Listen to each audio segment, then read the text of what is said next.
what they have heard. The nations and what they have heard. Shabbat shalom, people of Israel. Shabbat shalom. All right, we're going to go into this subject of the nations and what they have heard. How do people know that the nations have heard some things about Hebrews? They have heard a whole lot of things about you and I. Close that door back there. That one right there. The one in the club, yeah. The nations have heard a whole lot of stuff about you. And because they have heard a whole lot of stuff about you, they have studied you. And they know what's going on. And they know what's not going on. And it's been a court effort. An effort for all of the nations or the enemies of Yah to come together so that they can destroy you. Now, they're enemies with one another, and there's enemies against Yah, but they'll all be unified when it comes to you. Y'all hearing that? In other words, they'll put all of their differences aside just so that they can get you. Y'all hearing this? Yeah. All right? So we want to begin to understand some things about the nations and what they have heard about the Hebrews. Genesis 12 and 1. What did it say? The Lord has said unto Abram, Get thee out of thy country, and from thy kindred, and from thy father's house, unto a land that I will shew thee. So the Father is promising or telling Abraham, I need for you to leave where you are. Get away from all of the things that your influences that you are around, so that you can go to another land or another place that I'm going to show you. That's a message for each and every one of us, that we're going to have to come out from among them and be ye separate, says Yah. Y'all hearing that? Yes. We're going to have to come out of her. We're going to have to come out of the influence that have been influencing us all of our life. What else he said? And I will make of thee a great nation, and I will bless thee, and make thy name great, and thou shalt be a blessing. So he told Abram from the very jump, he said, I'm going to make a great nation out of you and out of your descendants that's going to come from you. And he says, I'm going to not only make a great nation, but I'm also going to bless thee and make thy name, and thou shalt be a blessing. He's going to make his name great. Make this name that's going to be ultimately from his descendants. He's going to make that name great in the earth. Israel is great in the earth. Are y'all hearing that? Yeah. That name. Okay? Go over here to 2 Samuel chapter 7, verse 22. What did it say? Wherefore thou art great, O Lord God, for there is none like thee, neither is there any God beside thee, according to all that we have heard with our ears. Come on. And what one nation in the earth is like thy people? What one nation in the earth is like thy people? That's a good question to ask, ain't it? What one nation are similar to your people or like your people? Come on. Even like Israel, Even like Israel. Come on. whom God went to redeem for a people to himself, to make him a name. So there you go again. He redeemed Israel so that he could make him a name. Come on. And to do for you great things. Y'all hearing this? Very important why Israel is so important. And it's important for you to know all the nations have our word, have our library, and have our book, and they're preaching it as if it's talking about them, but it's talking about who? Israel. Very important for you to know. What is that? And terrible. For thy land before thy people, which thou redeemest to thee from Egypt, the nation of their gods. So he said he's redeemed us from Egypt, from the nations and their gods. So every nation, this is very important, if you're taking notes, every nation has a God. Every nation has a God. And the God that's over every nation are devils and demons. Every nation has a God over it. They don't realize that the God that's over that nation is a devil or a demon. And the Father says, Israel, I've redeemed you from the nations and their gods. Y'all hearing this? Yes, sir. That's what he said. 1 Kings chapter 8, verse 41. What does it say? Moreover, concerning a stranger, there is not thy people, Israel, but coming out of a far country for thy name's sake, for they shall hear of thy great name. So now he's dealing with the stranger that's going to hear about Israel and want to be a part of Israel. Why? Because they're going to hear some great things about Israel, and they're going to want to get on the bandwagon. They're going to want to join in with the good things that they're hearing. Watch this. What did it say? And of thy strong hand, and of thy stretched out arm, when it shall come and pray towards this house. So they're going to hear about all this stuff, the strong hand or stretched out arm, when they come to pray towards Israel, towards the house of Yah. These strangers are going to hear it. Come on. Hear thou in heaven thy dwelling place, and do according to all that the stranger calleth to thee for, that all people of the earth may know thy name, to fear thee as do thy people Israel. So when those strangers look and see Israel and see what they're doing, their prayer that Israel had was, do according to all the strangers, to cause them to actually know the name of Yah, and then to fear the name of Yah, as do the people of Israel. So in other words, when people come and they see how you are worshiping the Father, how you are blessing His name, get the chance to know who you are, he said the strangers, they're already going to be attracted to that, but we want them not only just to be attracted to that, we want them to have the fear of Yah in them, and they do the same thing that we do. Because there's only one law for the stranger, and there's only one law for the homeborn or the bloodline descendant Israelite. Y'all hear that? Okay? Come on. And that they may know that this house which I have built is called by thy name. Ultimately, he wants all the strangers to know that this house which I've built has been called by my name. So everybody talks about they've been called to do something, called for greatness. But we have to understand that the Father is doing some calling too. And those people whom the Father has called are the ones that He's going to actually establish in the earth to be His representatives. Psalm 76, what did he say? In Judah is God known, His name is great in Israel. In Judah, Yah is known. His name is great in what? Israel. In Israel. Y'all hearing this? Yes, sir. That's a good one, ain't it? Yeah. Deuteronomy 2 and 25. Come on. This day I will begin to put the dread of thee and the fear of thee upon the nations. Stop right there. Way back in Deuteronomy, the Father said, I'm going to start putting the dread of thee and the fear of thee upon the nations. And y'all can still see the dread and the fear of what the Father put on us still on the nations today. Y'all know how it is, you walk in the elevator, some other nations there, what they do? They grab their purse. They get off the elevator. Yeah. They see you out in the street acting like Judah. What they do? Ooh. Lock their door. Call police. Hey, get back up. I can't take get back up. They see you in the mall. What they do is they get a whole mob, a whole group of people. When they see y'all come, they we don't know what these jokers gonna do. We need an army. Remember down over there when that brother got shot, Michael Brown? Yeah. And they was in Ferguson? Right. They were like, why they gotta bring out tanks for us? Why they gotta bring out military style equipment? Right.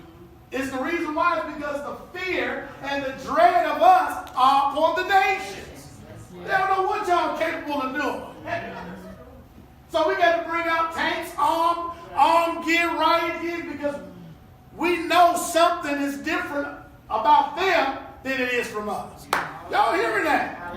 So he said, this day will I begin to put the dread of thee and the fear of thee upon the nations. Come on.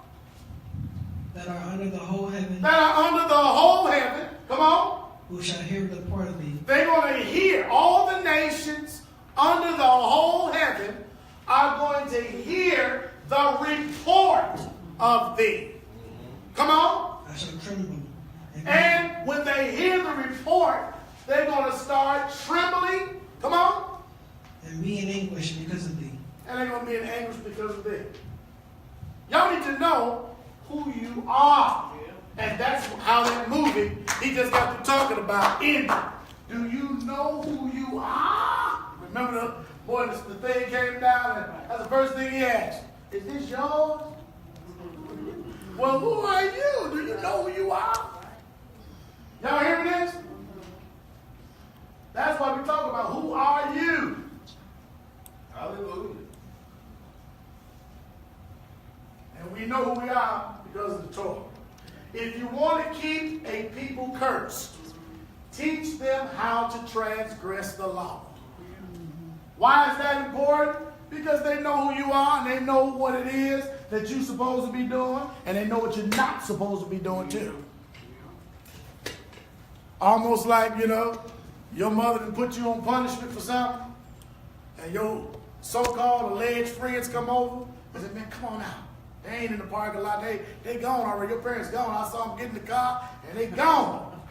And then you ended up coming outside playing, and it was all a setup.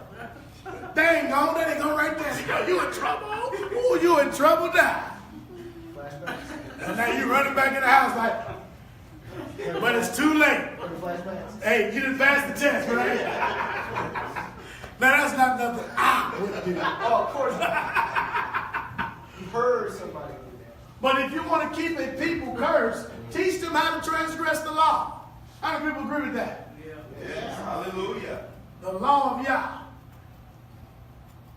Teach them how to be lawless. Teach them just to do whatever. If it feels good to you, then do it. Whatever floats your boat. Just go in on and have it and live it up. And then we can teach some of my young people in college, whatever you're going to do. Most of them colleges are nothing but Sodom and Gomorrah. All over again. A lot of them schools have no kind of moral nothing going on. It's just a big old party. Teach them how to relax the law of Yahweh in their mind. Tell you stuff like, it don't take all that. Just relax. You ain't got to do all of this law. Just relax yourself. Breathe in and breathe out. Relax the law in your mind. Don't be all extreme and all nervous. Just relax. Make them workers of iniquity. See, this is what you want to do if you want to curse the people. Make them workers of iniquity. Get them involved in the same thing we're involved in, and before they know it, they're going to like what we're doing, and they're going to be all involved in it because they're going to learn lawlessness. This is why we have a religion that promotes lawlessness by saying the law has been done away with. Anybody heard that before? The laws have been done away with? You ain't got to do the law no more. But yet still, if they come to a stop sign, what are they going to do? Ain't that something? They tell you that the laws of man are enforced, but the laws of Yah are done away with. You ain't got to do all that. All you got to do is just believe.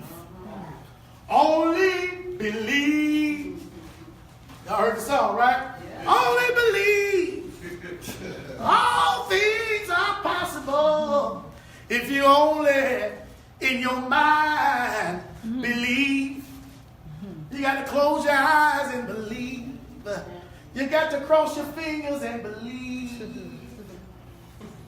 You got to have mental scent to believe. Believe. Just believe. Cross your toes and just believe. What is how do you believe? Anybody see somebody believes? I believe. Look at my face. You can tell that I believe. Oh, yeah, you got to believe. Look at that face you make. That's how we used to do it. Come to the altar, get a preacher your hand, and give God your heart. Because with the mouth, you're going to make confession. And with the heart, you're going to believe. unto salvation. Just believe, brother. Sister, believe. Shake somebody's hand like you're getting ready to shake it off. And just shout, believe, believe, believe, believe, believe. See, but believing, that word belief is an abstract word. Abstract. Everybody say abstract. Abstract. That means it's way floating in space somewhere. It's out here. It's in the mind. It's a mental assent.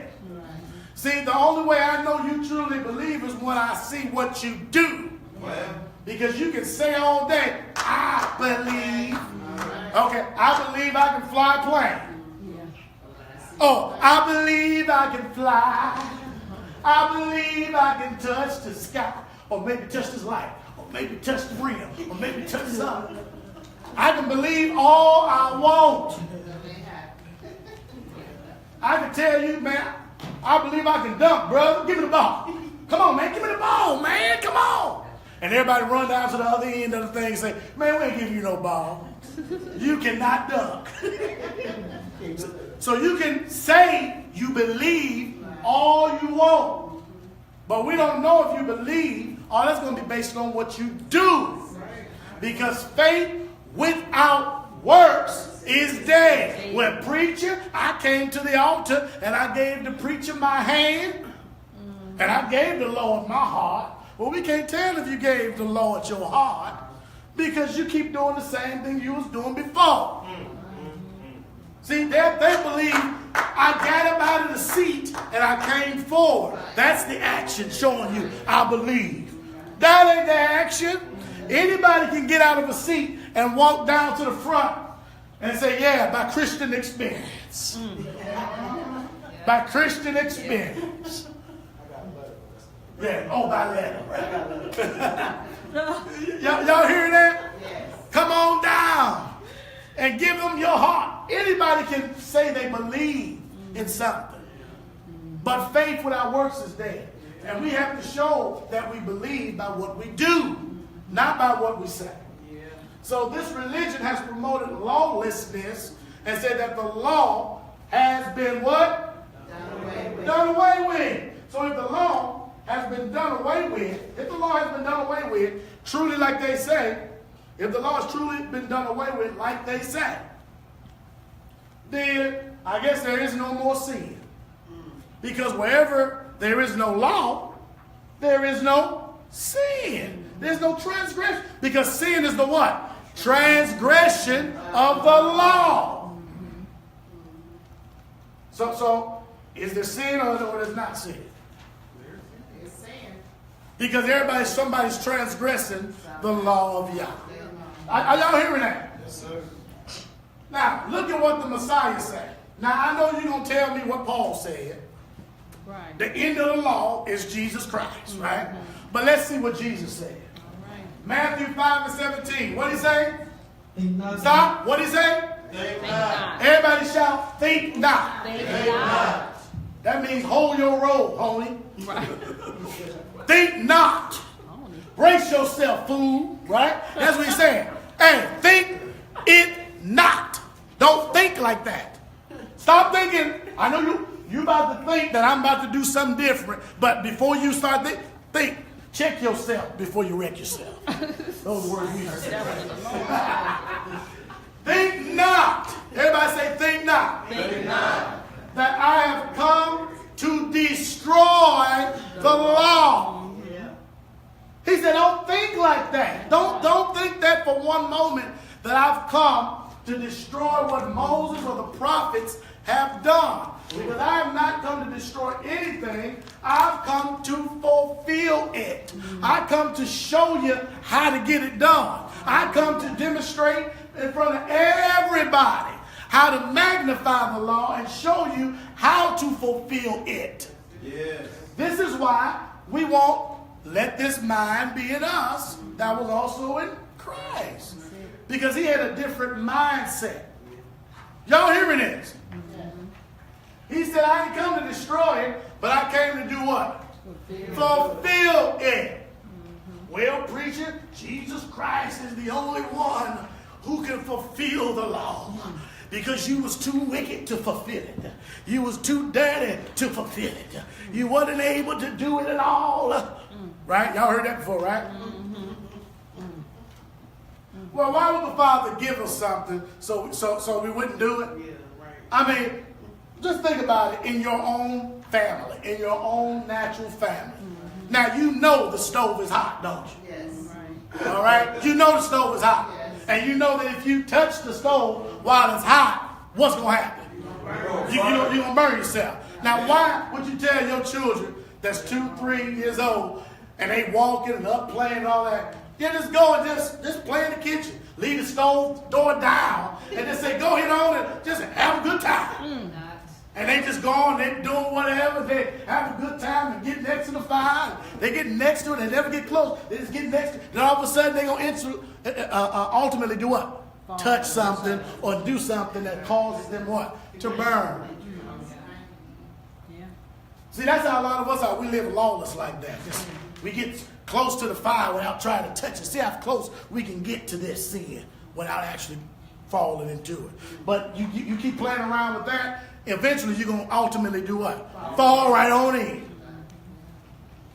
So he gave us guidelines and things not to do so that we would not be like all the other nations without laws and living a life of lawlessness. Now, please tell me what's wrong with thou shalt not steal? What's wrong with that commandment? Nothing wrong with it. You can't do it, that's for sure. But ain't nothing wrong with telling somebody, this is my property. Don't take it. Don't steal from it and say that it's yours. What's wrong with saying, obey your parents? What's wrong with that law? What about that law is too hard for you to do? Y'all hear what I'm saying? Right. Thou shalt not commit adultery. What's wrong with saying, no, this is my wife? Brother, you got to, like the brother who had that record of them old songs, he said, brother, I'm sorry, you got to get your own. Brother, can I borrow your album? No, brother, you got to get your own. You got to get your own. We can't share. He said, thou shalt not do that. Now, what's wrong with that law? Y'all hearing that? What about that law that you can't do? See? So he said, think not I come to destroy that. He didn't come to take that away, but he came to fulfill that. Okay? Y'all follow me here? Yes. Okay. All right. All right, let's go. Come on. For verily I say unto you, till heaven and earth pass, one jot or one tittle shall in no wise pass from the law. Let me see something. Let me see. Yeah, open it up. Let me see. Yeah, heaven is still out there. brother Emmanuel, go check and see is the earth still there. It's still here. The earth is still there, brother. You can walk on it. Hallelujah. Okay, the earth is still there. So read that again, brother Yochanan. For verily I say unto you, till heaven pass and earth pass, one jot or one tittle shall in no wise pass from the law till all be fulfilled. To some of it be fulfilled. To all of it to be fulfilled. So they go back and say, well, that's what Jesus said. He said he was going to fulfill it. So he fulfilled it, but you can't. So then you got to deal with somebody that got a mindset like that. Those folks just don't want to do what the Father said. And they will, and no answer would be good enough answer to allow them to understand it totally and completely. These lights went out right here. I don't know if y'all turned them on or not. Y'all hearing that? Hallelujah. This would also explain the fact that in every captivity, the Israelites, in the captivity of the Israelites, a religion of some sort would be established. So this lets us know. In every captivity, there was a religion. So they must be all out there. Okay. This would explain the fact that in every captivity, the Israelites, a religion was established. I don't care what captivity it was, there was always some kind of religion or some kind of things started up to try to ensnare the Israelites from doing what they're supposed to do. And these are the captivities we've been in. The top one is the Egyptian captivity, 15 BC. Then we had the Assyrian captivity, 720 BC. Then we had the Babylonian captivity, 586 BC. The Persian captivity, 538 BC. The Greek captivity, and on and so forth. Roman and American. All those captivities always was some kind of religion or something set up to get the Israelites to be focused on that, opposed to be focused on what they supposed to be focused on. Yeah. Repenting and turning back to Yah with all their heart, mind, and soul. Y'all seeing this, right? Yes, sir. Okay? Isaiah 42:24. Let's see who did all this. Put them in these captivities. Who gave Jacob for a spoil, Who gave Jacob for a spoil and Israel to the robbers? and Israel to the robbers? Is not the Lord? Was it not Yah that did it? Come on. He against whom we have sinned. For they would not walk in his ways, neither were they obedient unto his law. Turn this microphone up, Brother Jeremiah. Neither were they obedient unto his law. They was not obedient to what the law, the statutes, the judgments that the Father had set up. They wasn't obedient. Say something on that mic. Testing 1, 2, testing. Testing 1, 2, 3. 1, 2, 3, 2, 1. Testing. All right, that's good. So you're talking a little loud, child. All right? Everybody say the Apocrypha. Apocrypha. All right. What we're about to read in the Apocrypha is a story about in the book of Judith. And in the book of Judith, you're going to hear exactly what this other nation heard about Israel. They're about to give you the breakdown on who Israel is. Ain't it something that your enemies know more about you than you do? Yes. That's the truth. Yeah. Watch this. Wow. Watch this. All right. Judith chapter 5, verse 4. What did it say? And why have they determined not to come and meet me, more than all the inhabitants of the west? So this is a king, a captain. He's about to try to, take over these Israelites and do some damage to them. And he said, man, they ain't even, all the other inhabitants came to me, but why ain't these folks came to me? Why ain't they coming and surrendered and bowed down before me? Watch this.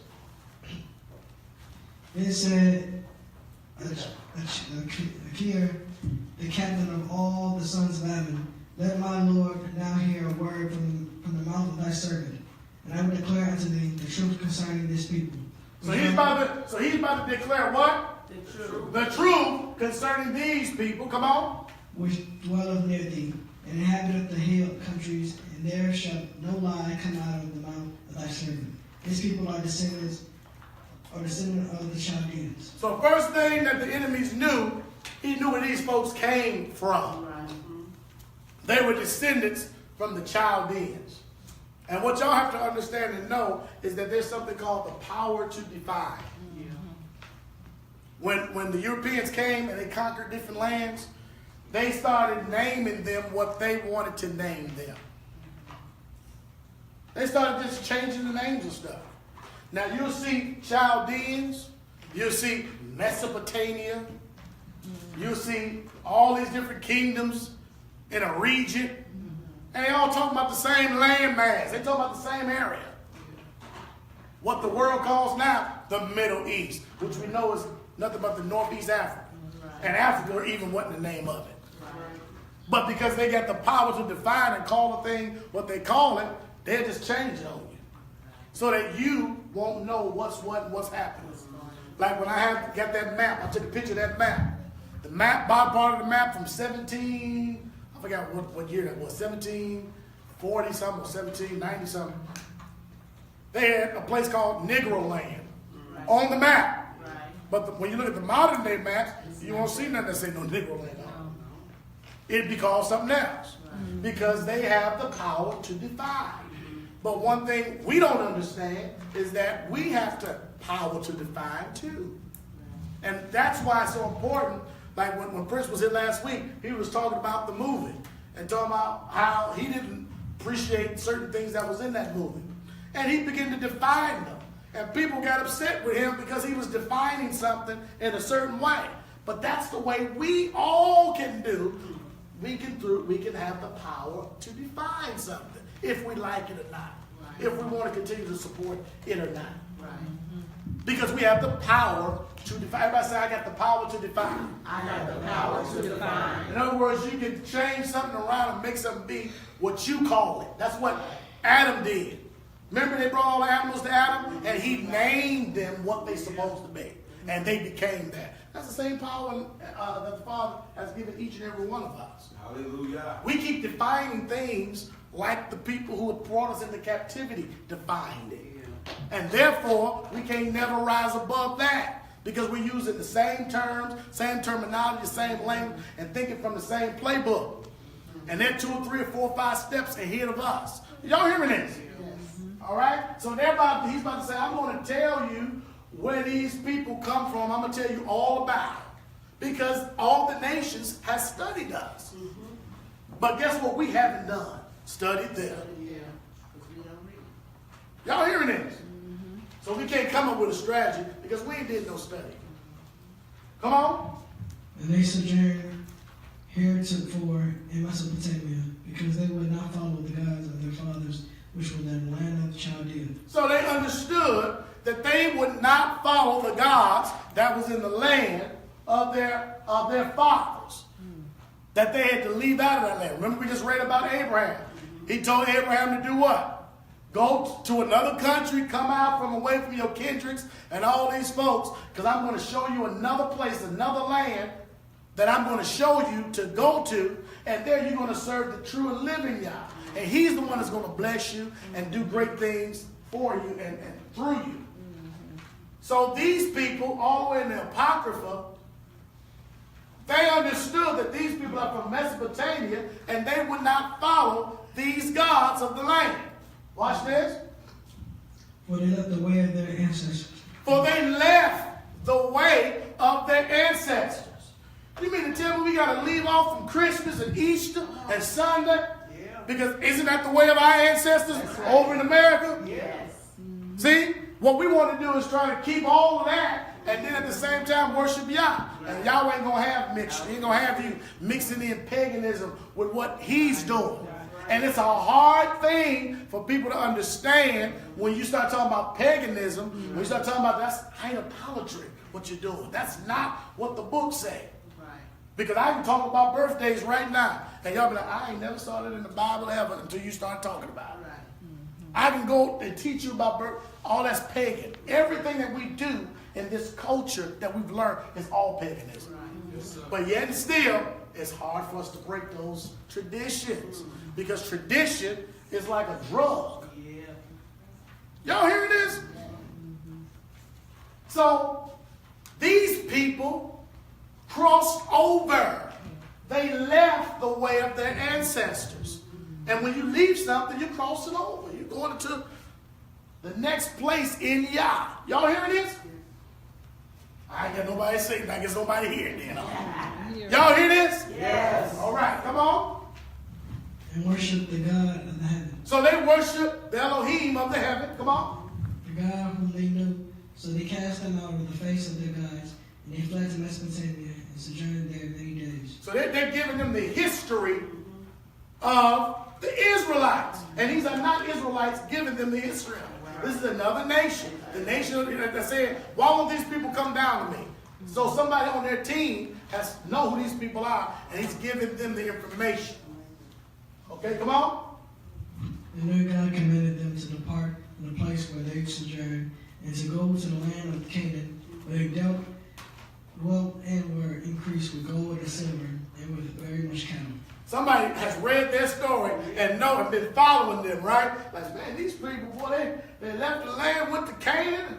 Man, they dwelt there for a little while, and all of a sudden they started increasing in gold and silver and a whole lot of cattle. I'm about to tell you who you messing with. All right? Come on. And when the famine covered all the land of Canaan, they went down to Egypt and sojourned there. While they were nourished and became there a great multitude, so that one could not number their nation. So all of a sudden, ain't that what happened? Yeah. Remember that didn't happen. It was a famine. They said, go down to Egypt. I heard there's corn in Egypt. And why was there corn in Egypt? Because who was there? Joseph, who was just so happened to be a what? A Hebrew. He was there, and he told them how to store the corn up in the days of plenty.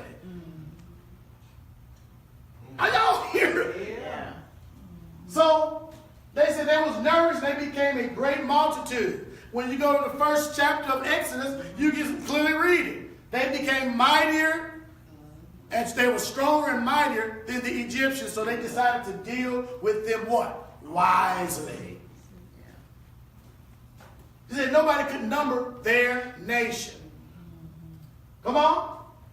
Therefore the king of Egypt rose up against them and dealt subtly with them and brought them low with laboring in brick and made them slaves. See, that's the same thing they institute now. We're going to work these jokers to death. Yeah. I want them to work on that job until they don't know left from right, up from down. I want them just working. Just work. No life.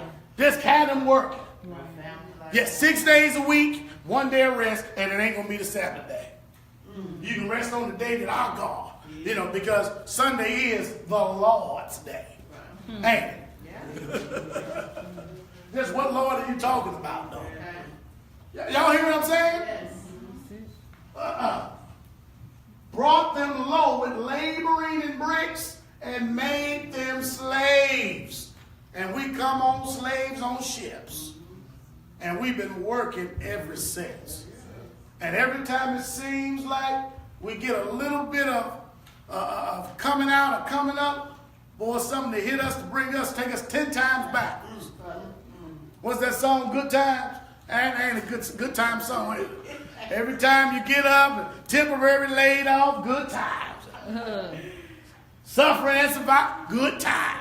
Ain't we lucky we got them? See, y'all need to go listen to the words of that song. Because that's telling you our history in America. Right, right. Temporary laid off, right? Still slaves. And they late. Egypt is now. He said, I'm going to bring you to Egypt again. And I'm going to make you labor. You ain't laboring with bricks, but you're laboring with something. Y'all hearing that? So they said, oh, okay, we're going to use that. Come on. And they cried unto their God. That's the question. When are we going to cry out to Yah? See, they had enough sense back then to say, we better cry out to Yah. We ain't got no sense to know who was Yah. I ain't never heard of what's going on. That's our issue. But they cried out to their Elohim, their mighty one. Come on. And he smote all the land of Egypt. And he smote all the land of Egypt. Come on. With incurable plagues. Incurable plagues. Y'all remember the little magic men from Egypt? Right. Moses threw his little staff down, and they threw theirs down, and came a snake too. And then Pharaoh said, oh, we can do the same thing. I ain't letting know your God, and I ain't letting the people go. Then it went on to the blood, turning the blood, the river into blood. Yes. And then they were able to turn something into blood, a little water into blood. Y'all remember that? Yeah.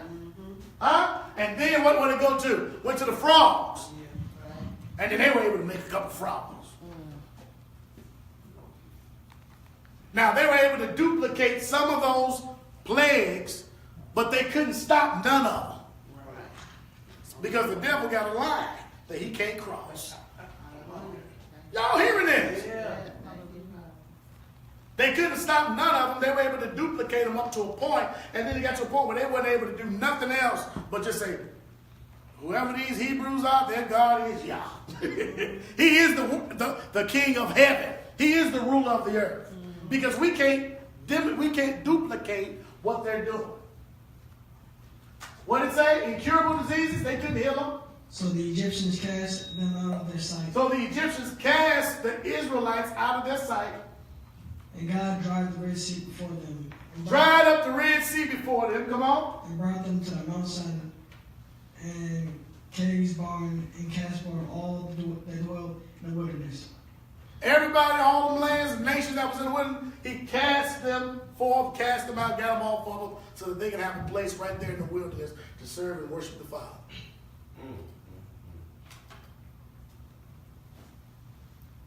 Come on. So they dwelt in the land of the Amorites, and they destroyed by their strength all the them of Esbon, and passing over Jordan, they possessed all the hill country. And they cast forth before them the Canaanite, the Perizzite, the Jebusite, the Sycamite, and all the Gergeresites. and he dwelt in the country many days. You'll see that in Deuteronomy chapter 7. All the nations that he got out of the land. And those are the same nations that he's talking about there. And they're giving this captain the story of what these people are, what they're capable of when they're serving their Yah. Are y'all following the story, the history? Okay? Then what happened? Come on. And whilst they sinned not before their God. And while they sinned not. Come on. This is what they discovered at this time in history. When they don't sin, what happens? They prosper. Ain't that something? When we don't sin, then we prosper. Come on. Because the God that hated iniquity was with them. Because the Elohim, or the mighty one that hated iniquity, was with them as long as they wasn't transgressing his law. Very important to know. Because this is what the nations have heard. Ain't that what we're talking about? Yeah. They know when you sin, the Most High. They know when you don't sin, that the Most High is going to be with you. Yeah. Y'all hearing this? Mm-hmm. Come on. When they departed from the way which he appointed them. When they depart from the way in which he appointed for them, come on. They were destroyed in many battles. They were destroyed in many battles. Very sore, and were led captives into a land that was not theirs. And the temple of their God was cast to the ground, and their cities were taken by the enemies. What is going on here? Well, all of a sudden, the Father was with them, but then all of a sudden, when they depart out of his way, all this bad stuff will come to them. Because they were studying the Hebrews. Because he said, I'm going to give you, Abraham, a name that's going to be great in all the earth. Everybody going to know about you. I'm about to drop some stuff for y'all. I hope y'all ready. Come on. But now are they returned to their God. Now, while y'all are here and you asking me all these questions, now they have returned to their Elohim. And because now they know they returned to their Elohim, this is why they ain't coming down on you. They don't care nothing about what the decree you saying. You the man, you the new head person in charge. Because they know they have returned to their Elohim, their mighty one. Come on. And they're coming up from the places where they were scattered. They're coming up from the places they are scattered. Come on. And they possess Jerusalem. And guess where they possess? Ain't that something? That they're coming from the places they are scattered. And they started possessing Jerusalem. Oh, no. They building cabins in the backwoods somewhere. No. Are they building cabins in the backwoods? No, they're not. Are they trying to buy land in the land of their captivity and trying to have a little Goshen, a little peace? It makes no sense. It don't even make sense because they always come up from the places. They came up from the places that they did. They came up from the places where they had been scattered. Who brought them? They did. Okay, it's time for us to go back because now we went out. So let's go back to the places where we were scattered and we're gonna go possess Jerusalem. Come on. Where their sanctuary. Where their sanctuary is. Come on. And are seated in the hill country. And they're seated in the hill country. Where it was desolate. For it was desolate. See, it was desolate, Pastor. That's why they went back. But our country ain't desolate now. We got strangers in our land. And until those strangers are out of the land, we can't go in the land. Now, who said that?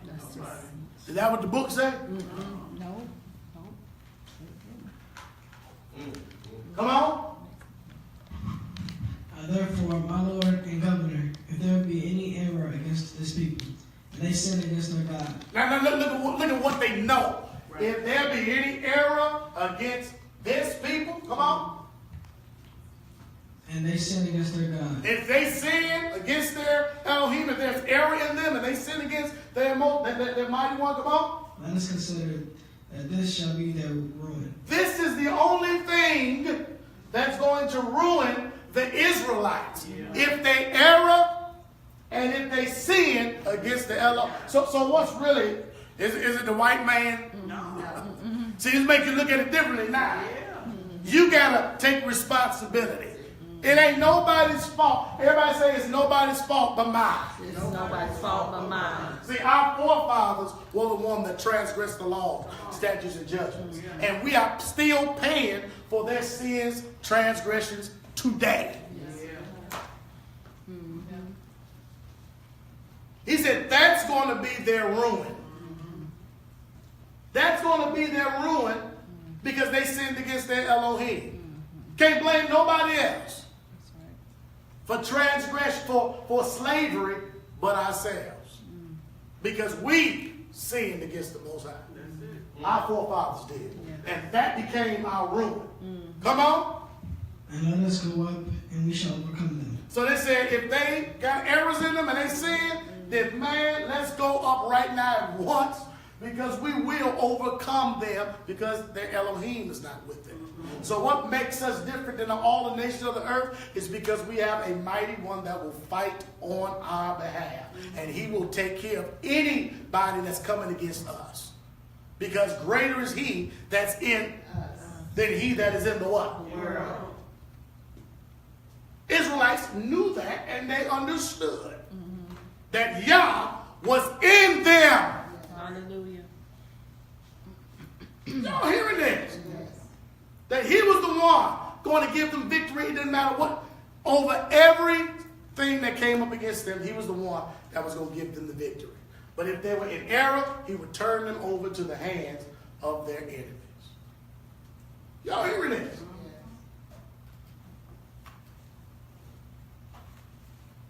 Uh-oh. Okay. Come on. If there be no iniquity in their nation, If there be no iniquity in their nation, let my Lord not pass by. Lest their Lord defend them, and their God be for them, and we become a reproach before all the world. so he let them know without a shadow of a doubt that if there's no iniquity before them, let's pass over. We got to know when to hold them, and we got to know when to fold them. And if they ain't did no sin, let's pass on by this. We're going to act like they ain't there.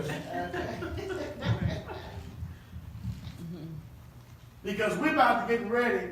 He's going to open up a can of you know what on us, right? We're going to become a reproach after it's over. Yeah. Before the whole world. Y'all hearing this? Hold the Bible. This is why we teach keep the commandments. Everybody know now why we teach keep the commandments? Yes. Revelation 14:11. Here is the patience of the saints. Here are they that keep the commandments of Yah and the faith of Jesus Christ. Those for the people that say, only believe. You got to only believe in Jesus. You got to believe he paid it all. You know, they go on and on and on. Just telling you have faith in Jesus. But this scripture says, keep the commandments of Yah and the what? The faith of Jesus, of Yeshua HaMashiach. Okay, verse 14 says, blessed are they that do his commandments, that they may have a right to the tree of life, and may enter in through the gates into the city. Are y'all hearing this? Now, what I know and understand is that a lot of people, especially people that are in Christian churches, a lot of them, they are sitting in the church not because they love Yah. They're not sitting in all those churches because they want to obey Yah or because they have an appreciation for Yah. The majority of why people come to church is because they don't want to go to hell. I don't want to go to hell. I used to be like that, Pastor. I say, See, I don't want to go to hell. So therefore, I'm going to keep everything he told me to keep. Right? yes. Now, where did that concept come from? Because Israelites understood that if they sinned, they would be given over into their enemies. And guess what that would be to them? Hell. Yes, sir. Come on. And when they cried out to their Elohim, he would raise up a judge or somebody from among them that will cause them to repent and return back to Yah, and would deliver them from the hands of their enemy and bring them on back to where they was at first. That's what I see the concept is All in the Old Testament. Yeah. But everybody is sitting in churches because they believe they're going to go to hell. And the reason why they believe they're going to go to hell, they don't realize that they're already in hell. Preach it. Yeah. Well, Pastor, they told me that every Sunday that if I didn't get here in Sunday school, that I'm going to hell. If I leave a ministry because I didn't think that was right, then I'm going to hell. Now we know, everybody know that hell is not a good place to be, right? But why is that the first place you'll send somebody if they get on your nerve and push you the wrong way? The first thing that'll come out of your mouth is say, you ought to go to.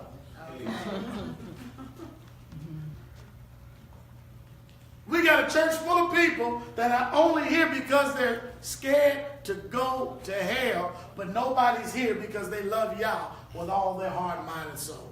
There's something seriously wrong. Yeah. Preach this, man. Yeah. Come on. He said, love Yah with some of your heart. Oh. Sister gave us the conclusion of the whole matter last week, was to fear Yah and to keep his what? Commandments. He said, don't fear the one who can destroy the body only, but fear the one who can destroy both body and soul. Yeah. Where at? Yeah. So if we're in the land of our captivity as Israelites, guess where we really are? In hell right now. Yeah. But we don't believe we are. We wouldn't call this hell. We'd call this, man, I'm just surviving, brother. Man, how you doing today? Oh man, you know what? I can't tell it. I can't tell it, brother. I'm surviving, brother. I'm surviving. Surviving in hell. Where there's weeping and gnashing of teeth. Anybody cried in captivity at all? Yeah. Oh, okay. Still. Trying to get out of hell, not understanding that you're in hell. Because you're thinking about a hell that's happening at the end of your life when you stop breathing. But you won't take care of the hell that you're in right now. See, you're in hell right now. See, if you don't understand that, see, it's first natural, then spiritual. Right. Let's deal with the natural first. Anytime you see somebody get gunned down and get shot right in front of you, that sounds like you in hell to me. Yeah.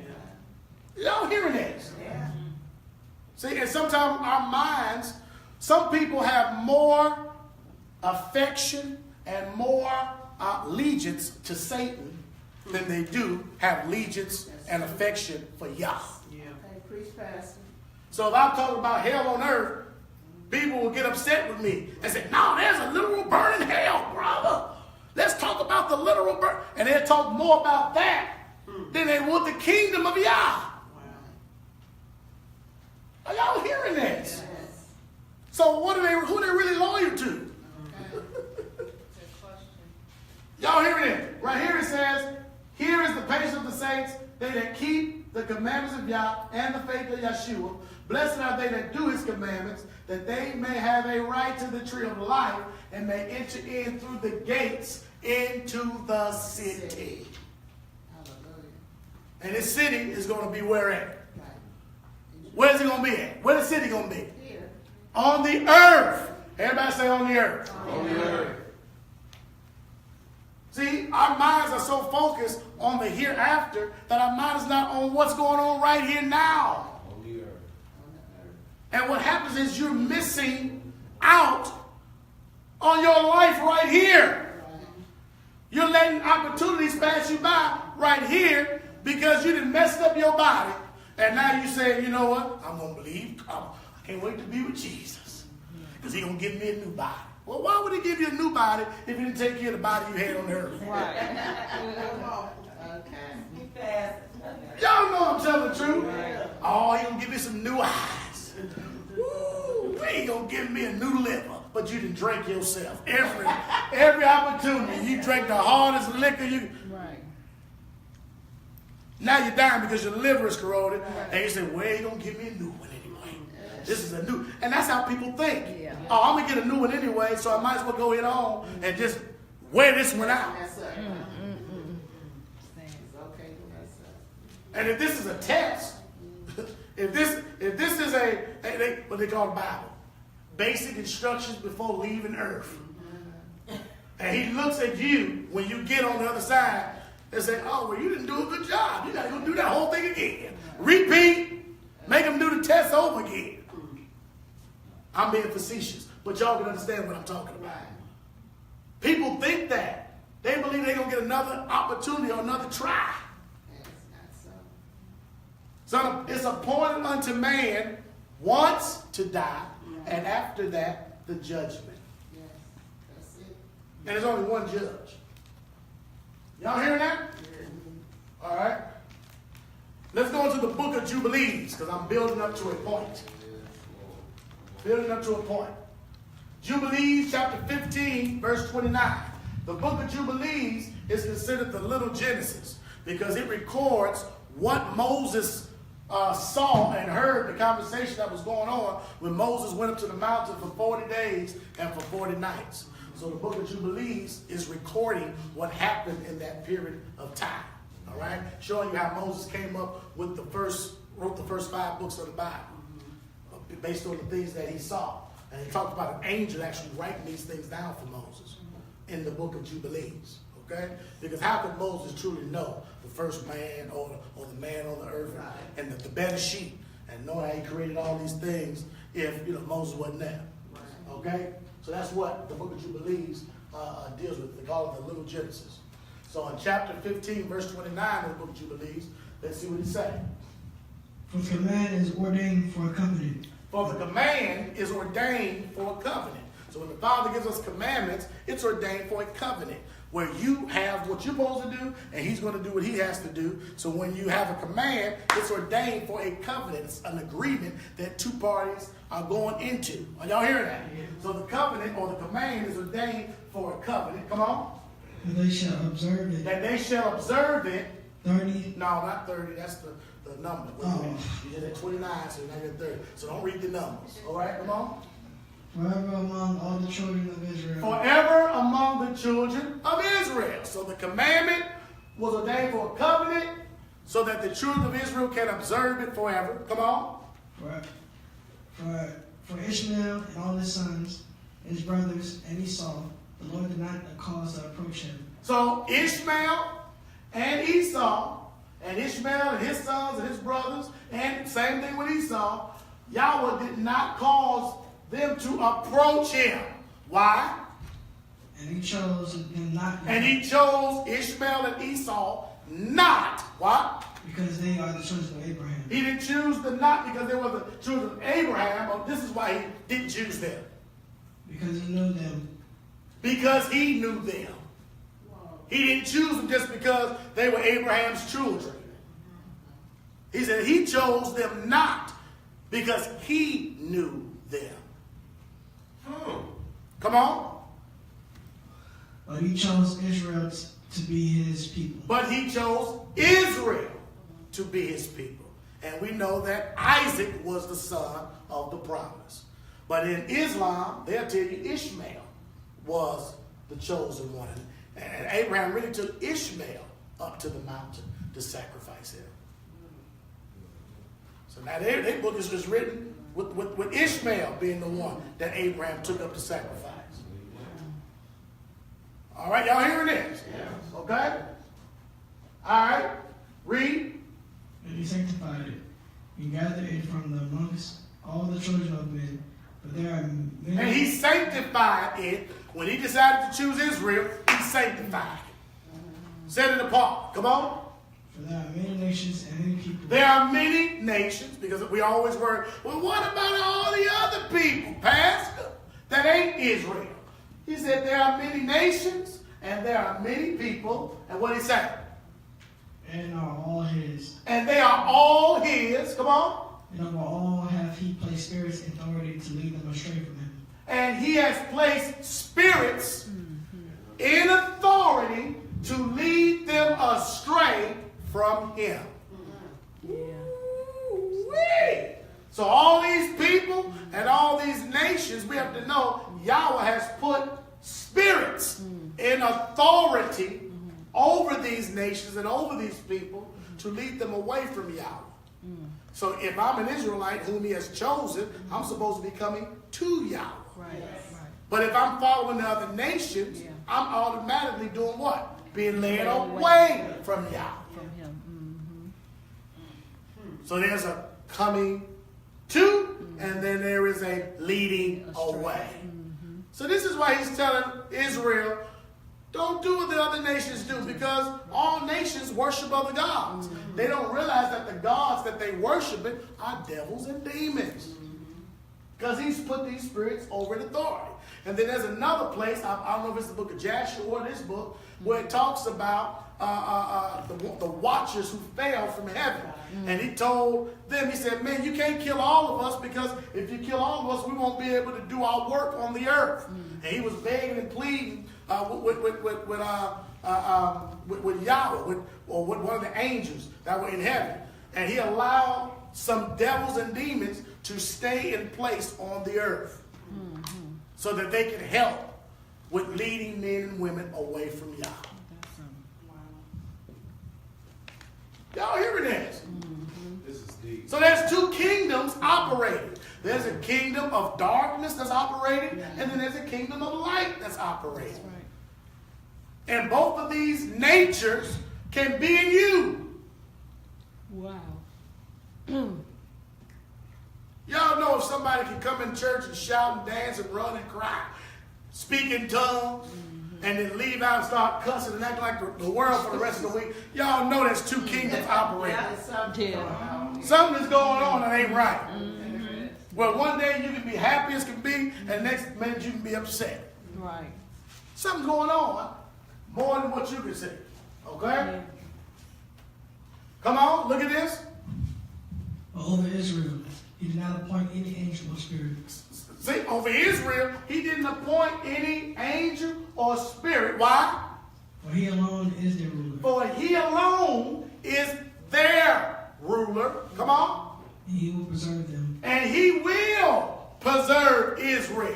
Come on. and require them at the hand of his angels and his spirits, and at the hand of all his powers, in order that he may preserve them and bless them, and that they may be his, and he may be theirs, henceforth forever. Y'all probably should have been shouting on that one, huh? Y'all just reading it all in tense.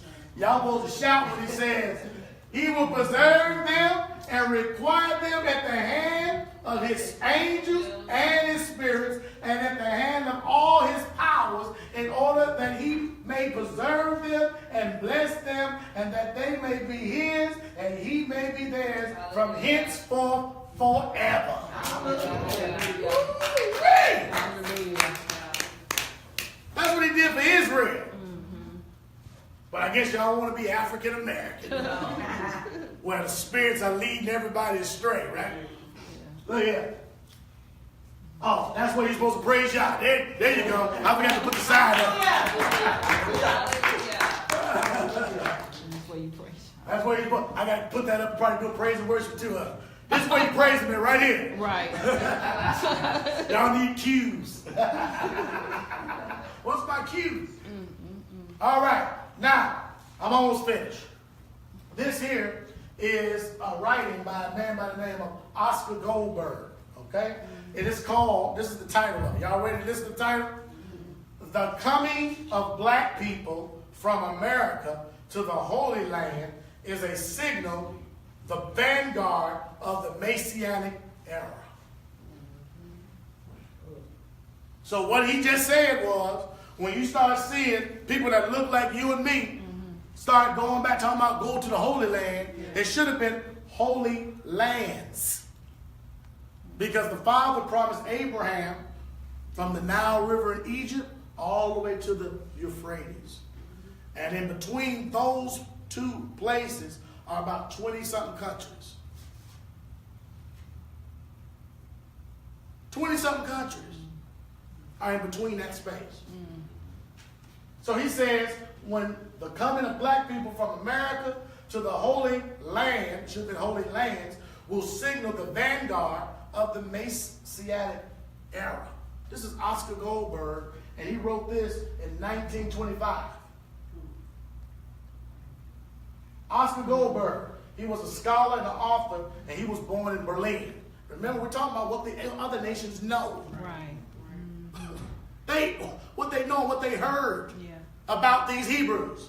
Oscar Goldberg, his basic theories are expressed in the work, The Reality of the Hebrews. In 1925, they were still thinking and studying the Hebrews. And he said the coming of black people. So obviously he knew that the Hebrews must have been what? Are y'all hearing this today? What's this? That's what his book looked like. Okay. So I guess we can't know what to say, can't we? Because it's in German. That's what they remember they said, if you want to hide anything, In the book. Put it put it where? in the In the book. book. Yeah, put it there. You want to hide anything from folks of color, just put it in the book and then change the language where they can't speak it. It does something. So, but we're in the technology age, you can get translations now. Right. But you better believe we're going to argue though, right? Saying that the W is not one in Hebrew. We're going to argue that the J is not in. Distraction. We're going to go through all those arguments though. Are y'all hear? Y'all see what's going on happening? We're arguing over the wrong thing. Yeah. While the whole world and all the nations are working together to make sure you stay in sin, transgression, and iniquity. That's it. The reality of the Hebrews. Why is this man in 1925 writing a book talking about the reality of the Hebrews? Very, very important. About to drop something on you. Told you I got something for y'all. In this work, Goldberg explains that there exists metaphysical people. Jeremiah, you got the color of this screen here? Get this screen, man. In this work, Goldberg explains that there exists metaphysical people. Everybody see that word? Oh, metaphysical. What are you talking about? New Age? Talking about that New Age? No, he's talking, it wasn't no New Age back then. He's dealing with people who can do things supernaturally or beyond the physical. So it's called metaphysical. Y'all follow me? He says there exists, whether you believe it, know it, understand it or not, there are metaphysical people whose biological center was their God. Their biological center was their God, as opposed to people or groups who had lost their metaphysical power and were merely biological groups. Let that sink in for a minute. Goldberg believed that every metaphysical people that are able to do things supernaturally, have a national God. And among these gods, the God of Israel is but the strongest. And then he quoted the scripture in Deuteronomy 4:7. For what nation is there so great, who has Elohim so nigh unto them, as Yahweh our Elohim is in all things that we call upon him for. So he already said, these metaphysical people, they all got a national God. What did the book of Jubilees just say? These nations got what? Spirits over them. And these spirits give them power to do certain things. But it's not to bring them to Yah, it's to lead them away from Yah. That's why you can have an Egyptian throw his rod down. You can have Moses throw his rod down. But Moses' rod swallowed up all the other ones. Because he was a what? Hebrew. He wasn't Israelite. Well, I'm preaching better than y'all saying anything. I think I'm just going. I think I'm just go home and I'll pack it up. I'll just pack it. You know you preaching. I know. Hallelujah. The reality of the Hebrews shows the Hebrews to be an outstanding example of a people who activate the via link between them and their center, i.e., their God, Yahweh. This link is activated via the spiritual power of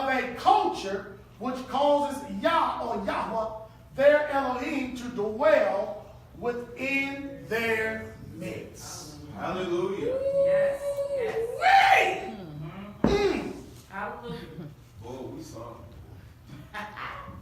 That Yah is in our center. He's the core of who we are. Yeah. And because of the spiritual power, we cause him to dwell in our midst. Watch this. Watch this. This is the reality of the Hebrews. So that means we're not talking cognitive dissonance. Yeah. We're not talking abstract, but we're talking about concrete. Because that's how the Hebrews function, in concrete terms, in sensory perception. What you can see, smell, taste, and touch, and feel. That's what we're doing. We're dealing with the reality of the Hebrews. See, because they've made it, in all these churches we come out of, they made everything spooky. The spirit is all spooky. Just everything is just, whoa. Everything is spooky. Everything is, whoa. Flying around, and Casper the Friendly Ghost, and all this stuff. They didn't made it real. Y'all hearing this? Remember a couple weeks ago, we started praying saying, Father, we invite the Holy Spirit in. And what started happening? Right. Something started happening, didn't it?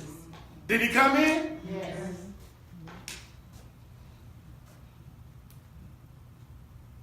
And I will dwell among, this is the scripture that he quoted after he made this quote. And I will dwell among the children of Israel and will be their God. Exodus 29:45. Goldberg only accepted the Pentateuch. Okay? So he didn't believe in Yeshua Mashiach. Okay? He only accepted the Pentateuch, the Torah, as a divine document in all its details and signs, and interpreted magically or spiritual, not theologically. So that means he looked at it as a spiritual document. The Torah is a spiritual document. And it says the metaphysical reality of the genuine Hebrews. That's important. That we're talking about the genuine Hebrews. We're talking about the real Hebrews. Not the fake ones. We're talking about the real ones. Yeah. Everybody say the real ones. Real ones. He said the metaphysical reality of the genuine Hebrews. So it says that he knew the difference. Yeah. Because he said that when black people come to the Holy Land, so he's letting you know, he's like, man, he's blowing stuff out the water. In 1925, 1925. when was the nation of Israel created? Oh, so I guess it was during that time when that conversation was on the minds and the hearts of people in Germany. Are y'all hearing that? The metaphysical reality of the genuine Hebrews consisted in the activation of the laws, the statutes of the Torah, which must be understood in its most literal and exact interpretation. Ain't that what we've been reading when they talk about when they obey the laws and they Yah? You better get out the way. You better walk past them, because long as they're obedient and walking in the laws, statutes, and judgments, we ain't going to be able to do nothing to these people. That's what he's saying right there. The genuine Hebrews consisted in the activation of the laws, the statutes of the Torah. Y'all hearing this? So all this stuff is connected. And the Word became flesh, and it dwelt among them. And we beheld the only begotten of the Father, full of grace and truth. Yeshua was the firstborn of many brothers. Y'all hearing this?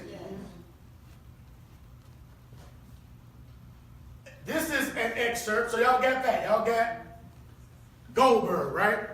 Now I'm about to give you Dr. King. Because Dr. King said the same thing about people of color in the Americas, who just so happen to be Hebrews and Israelites. This guy in 1920, Oscar Goldberg, talked about metaphysical reality. Dr. King is about to talk about transphysics, which is all the same thing. This is an excerpt from Dr. King's speech, I Have a Dream. We aren't going to let any mace stop us. We are masters in our nonviolent movement in disarming police forces. They don't know what to do.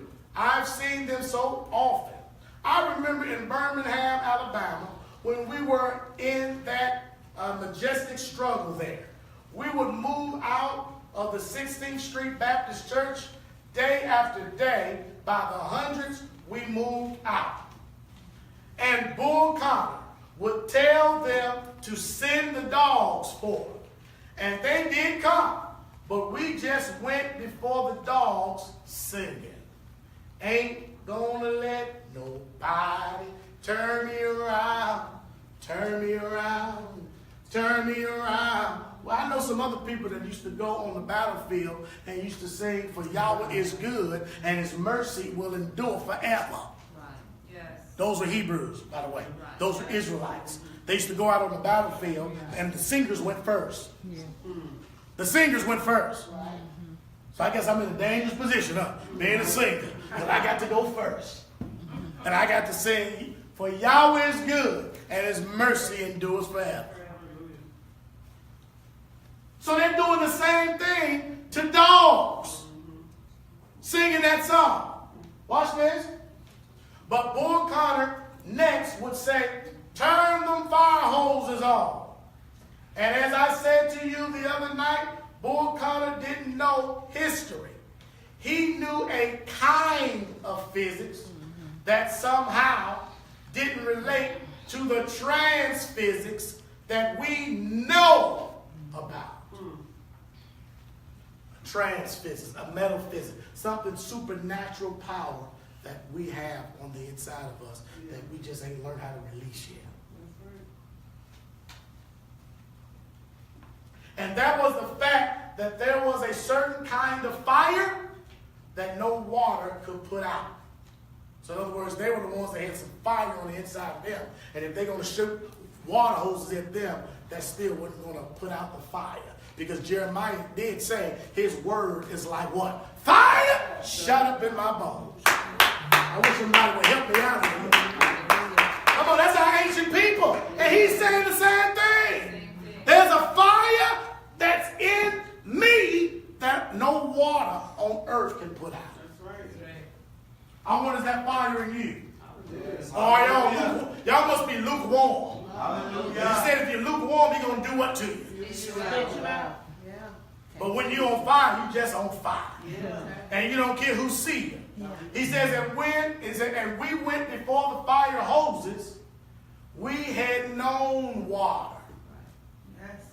If we were Baptist or some other denomination, we had been immersed. If we were Methodist or some other, we had been sprinkled. But we knew water that couldn't stop us. And if you was an Israelite at the Red Sea, the water would just be drove back so that you could walk right through it. That's right. Are y'all hearing it? Yes. I guess Dr. King was waking up. Everybody likes to take that term, waking up. And we just went on before the dogs, and we would look at them, and we're going on before the water hoses, and we would look at it, and we're just going on singing, over my head, I see freedom in the air. Over my head, I see freedom in the air. Wow. Book says that the banner over us is what? Love. Yahweh's love. Right. That's his banner that's over his people. So they said they over their head, they saw freedom in the air. In the midst of dogs about to attack them, in the midst of water hoses about to be sprayed on them, they still looked over their head and saw freedom. Yeah. Hallelujah. Hallelujah. And then we would be thrown in the paddy wagon. And sometimes we were stacked in there like sardines in a can. And they would throw us in, and old Bull would say, take them off. And they did, and we would just go in the paddy wagon singing, we shall overcome. Boy, Dr. King was saying something, wasn't he? We shall overcome. We're going to overcome this. And every now and then, we'll get in jail. Now, he's telling you the story. And we'll see the jailers, the white European jailers looking through the window, being moved by our prayers. They feel the anointing. Your enemies feel the anointing. And being moved by our words and our songs, and there was a power there which Bull Connor couldn't adjust to. And so we ended up transforming Bull into a steer, and we won our struggle in Birmingham. Ain't that so? Hallelujah!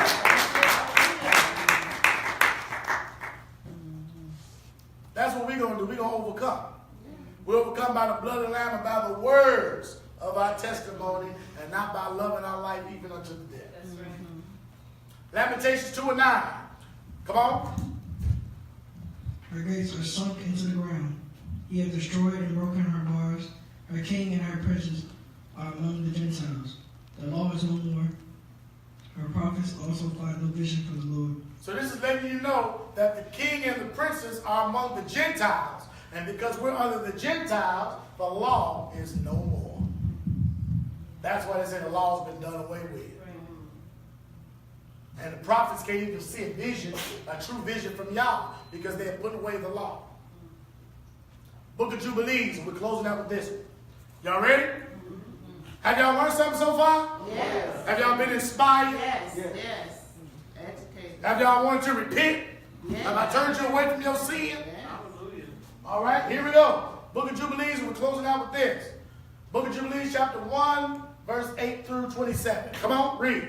For they will forget all my commandments, even all that I command them. And they will walk after the Gentiles, after their uncleanness, after their shame, and will serve their gods, and these will. Now, this is what Moses saw on the mountain in 40 days. He saw the children of Israel walk after the Gentiles, after their uncleanness and after their shame, and serving their gods. And he says, and these will do what? Prove unto them an offense and a tribulation. He's going to prove an offense and a tribulation. Come on. And an affliction and a snare. And all of the things that walking after the Gentiles, all of this has happened. It has proved to us to be an offense. It has proved unto us to be a tribulation, an affliction, and a snare. Because it's hard for some of us to come out of it. Because we learn the ways of the heathens and we just love it so much. Yeah. Come on. And many will perish. Many will perish. Come on. And they will be taken captive and will fall into the hands of their enemy. And they will fall into the hands of their enemy. Come on. Because they have forsaken my ordinances and my commandments, and the festivals of my covenant. And Those my feast days, the festival days, said they're gonna forsake all of that. Not that you couldn't do it, but you were going to leave it alone. You were going to stop messing with it. You were going to forsake it. Come on. my Sabbaths and my holy place, which I have hallowed for myself in their midst, and my tabernacle and my sanctuary, which I have hallowed for myself in the midst of the land, that I should set my name. So in other words, he didn't say you couldn't do the commandments. He said you're going to forsake the commandments. It wasn't that we couldn't do it. It was the fact that we let them go. We let them alone. Come on. Upon it, and that they should dwell there, and they will make to themselves high places and groves and graven images, and they will worship each his own graven image, so as to go astray and may. Ain't that what we've done? Everybody got their own graven image and things that they like, and they worshiping that. And it says that they will sacrifice their children to demons and to all the works of the error of their hearts. That's what happened to Israelites. Come on. And I will send witnesses unto them, and that I may witness against them, but they will not hear, and will slay witnesses also, and they will persecute those who seek the law, and they will abrogate and change. So in other words, they're going to persecute the people that are seeking the law.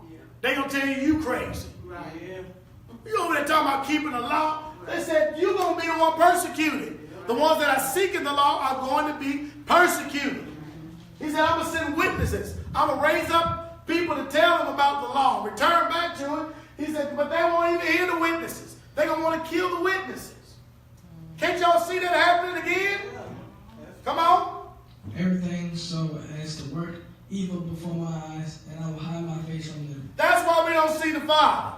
Because he has hid his face. Come on. And I will hide my face from them, and I will deliver them captivity, and for a prey, and for devouring, and I will remove them in the midst of the land. I will scatter them amongst the Gentiles. He's letting you know I'm going to scatter my people among the Gentiles because they have forsaken the things that I gave them. They forsook it. Okay? Come on. And they will forget all my law. Ain't that what we've done? Right. Forgetting about all we got to do. I thought the law was done away. I forgot all about that. They will forget all of my laws. Come on. All my commandments. Yeah. And all my judgments.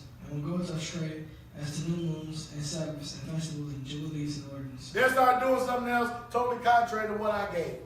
Come on. And after this, they will turn to me from amongst the Gentiles. After all of that, of going astray, all of that being scattered, after all of that, they will turn to me from amongst the Gentiles. Come on. With all their heart. With some of their heart. All their heart. See, you gotta, it's all or nothing.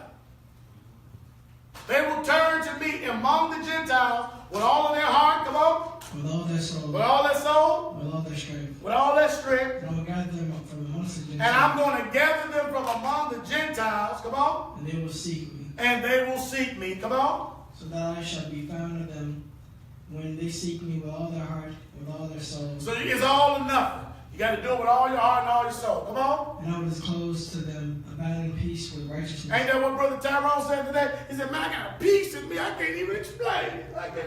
The peace that passeth all understanding will keep your heart and your mind through that shit. That's true. Can't explain the peace, but you just got it, bro. Just got it. He says, he said, I will disclose to them abounding peace with righteousness. Come on. And I will remove them from the plan of uprightness with all my heart and with all my soul. And they shall be a blessing and not for a curse. And they shall be the head and not the tail. Hallelujah. The Lord said unto Moses, I know their contrariness in their thoughts and their stiff-neckedness, and they will not be obedient until they confess. So he let you know, I already know these folks. They're going to be stiff-necked. They're going to be disobedient. I know their contrariness. He said, but they will not be obedient till they confess what? Their own sin and the sin of their fathers. Their own sin and the sins of their fathers. Come on. And after this they will turn to me in all uprightness and with all their heart and with all their soul, and I will circumcise the foreskin of their heart. Hallelujah. And the foreskin of their heart of their seed. And I will create in them a Holy Spirit, and I will cleanse them so that they shall not turn away from me from that day unto eternity. So this is what the Father says he's going to do when we confess our sin and the sins of our fathers. That after that, we're going to turn to him with all of our heart, mind, and soul. And he says he's going to circumcise the foreskin of our hearts and the foreskin of the heart of our children. And he's going to create in us a Holy Spirit. Do it, Father, do it. See, that's what David was talking about. Created me a clean heart and renew the what? The right spirit within me. Within me. See? I will cleanse them so that they shall not turn away from me from that day until eternity. Yes. Come on. And their souls will cleave to me. And their souls will cleave to me. And to all my commandments. And they will fulfill my commandments. See? Ain't that what Yeshua said? He said, to heaven and earth pass away. One jot or one tittle of the law will not pass away until all be what? He said, their souls will cleave to me and to all my commandments, and they will, that same word. They will fulfill. Remember? Think not that I've come to do away with the law of the prophets. I didn't come to do away, to destroy, but I came to what? Fulfill. So, when he does this in us, he says, they're going to fulfill my commandments. And guess what we're doing now? We're fulfilling those commandments. Y'all here, ain't you? Yes. See? You're fulfilling them. You're doing them. Come on. And I will be their father, and they shall be my children. And they all shall be called children of the living God. And every angel and every spirit shall know. See? Every angel and every spirit gonna know. Because the nations have these angels and these spirits that are over them watching us, seeing what's going on. Moment you ain't keeping the commandment, they say, look, see, oh, we got one. Look, they ain't all doing it. The ones that's supposed to be chosen, the ones that's supposed to be elect, they ain't doing it. It says, and every angel and every spirit shall know when we truly doing it with all our heart, mind, and soul. Come on. Yea, they shall know that these are my children. They're going to know that these are my children, the ones that are keeping the commandments and the faith of Yeshua. They're going to know, like, these are the children of God. Hallelujah. This is what, oh, okay, I see these folks ain't playing. Come on. And that I am their father in uprightness and righteousness. He's always our Father in uprightness and in righteousness. And that, and that I love them. He loves them. Come on.